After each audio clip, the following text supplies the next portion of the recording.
ፊተኛውና ኋለኛው መጀመሪያውና መጨረሻው እርሱ ኢየሱስ ነው።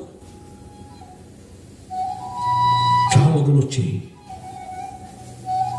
ዘመን ባመጣው ጊዜ ባመጣው የስተት ፍልስፍና ውስጥ ወድቀን ኢየሱስ የሚለውን ስም ብቻ በመጥራት እነሆ የምንድን መስሎን የኢየሱስን ብቻ ስም በመጥራት የምንፈወስ መስሎን ያለን ሰዎች ካለን ዛሬ እግዚአብሔር ወደኛ ቀርቧል። ሰዓቱ መሽቷል። የምጽአቱ ዋዜማ ላይ ቆመናልና ይጠራናል ቃሉ። ከድንግል የተወለደው እርሱ እግዚአብሔር ነው። ዮርዳኖስ የተጠመቀው እርሱ እግዚአብሔር ነው።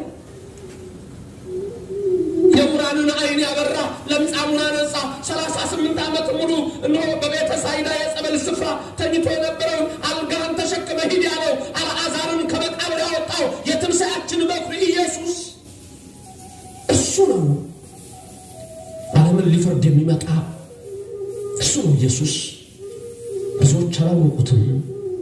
እኔንም አያችሁ አታውቁኝም፣ አባቴንም አያችሁ አታውቁም ማለት ነው። ብዙዎች አላወቁትም። ደቀ መዛሙርቱ እያዩት እነሆ በገሊላ እነሆ ተሰብስበው ያሉት ሁሉ ትንሣኤውን የተመለከቱለት ሲያርግም ያየነው እነሆ ሐዋርያትም የነገሩን እርሱ ኢየሱስ ክርስቶስ ነው። ዳግም ለፍርድ የሚመጣው እርሱ ነው። ዛሬ ካለህበት የ16ኛ ክፍለ ዘመን ትምህርት፣ ዛሬ ካለህበት የ7ኛ ክፍለ ዘመን ክደት፣ ዛሬ ካለህበት የ1835 ዓመተ ምህረት የትላንትና ውድቀት ዘላለማዊ ሕይወትን ለማግኘት አይቻልምና እውነትን ያዝ።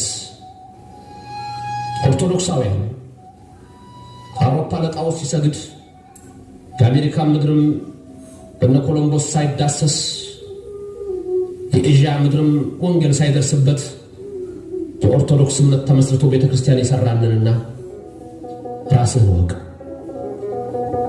ራሳችንን ካላወቅን የመዳን ነገር የለምና ዛሬ ከባድ ዘመን።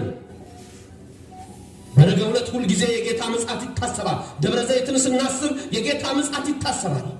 አዎ ይመጣል፣ ኢየሱስ ይመጣል፣ እግዚአብሔር ይመጣል፣ ይፈርዳል፣ ይመጣል፣ ምድርን ያናውጣል፣ ይመጣል፣ ተራራው ይሰነጠቃል፣ ይመጣል፣ የደብረ ዘይት ተራራ ለሁለት ይከፈላል፣ ይመጣል፣ አጥንቶች ይሰበሰባሉ፣ ይመጣል፣ ሙታን ይነሳሉ፣ ይመጣል እግዚአብሔር። እነሆ አጥንቶች ሥጋ ይለብሳሉ፣ መለከት